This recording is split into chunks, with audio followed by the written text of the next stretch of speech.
Le véritable amour, les enfants de Dieu doivent faire preuve d'un véritable amour envers les autres, ils doivent aussi aimer les incroyants comme l'exige l'Écriture, que l'amour fraternel continue.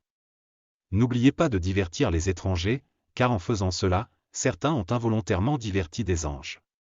Souvenez-vous des prisonniers comme s'ils étaient enchaînés avec eux, ceux qui sont maltraités, puisque vous êtes vous-même dans le corps aussi, Hébreux 13, 1, 3.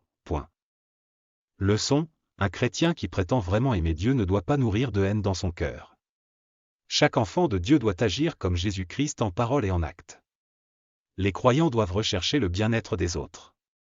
Nous devons prier et prendre des mesures proactives pour améliorer la vie des autres. En attendant, nos activités d'amour et de charité ne doivent pas être limitées aux seuls croyants.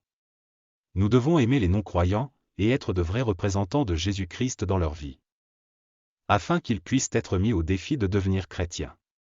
En vérité, il peut être difficile d'aimer les ennemis, mais le Christ exige que nous les aimions aussi.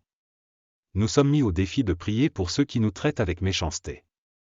Par conséquent, nous devons chercher la force de Dieu pour faire notre devoir. Les croyants doivent prier pour que le Saint-Esprit leur donne la force de répondre aux attentes de Dieu dans toutes ses ramifications. Avec la force de Dieu à notre disposition, nous pouvons tout faire. Nous pouvons aimer nos amis et nos ennemis, nous pouvons prier pour ceux qui nous méprisent. Lorsque nous recherchons la force du visage de Dieu, nous pouvons nous tenir debout et être de véritables soldats du Christ qui ne manqueront pas à leur devoir envers le Maître céleste. La prière, cher Jésus-Christ, s'il te plaît, apprends-moi à être un bon chrétien. Donne-moi le pouvoir de courir ma course chrétienne selon la Bible. Que ton Esprit Saint me donne la force de t'aimer de tout mon cœur. Donne-moi la force d'aimer mes compagnons de foi, et donne-moi la grâce d'aimer aussi les non-croyants. Que ton véritable amour règne suprêmement dans mon cœur, afin que ton nom soit toujours glorifié. S'il te plaît, que la lumière de ton évangile brille ainsi en cette époque sombre, afin que tous les gens puissent parvenir à ton véritable amour et être sauvés. Je t'en prie, fais ces choses et bien d'autres encore pour le bien de ton nom. Car je fais toutes mes demandes en ton précieux nom.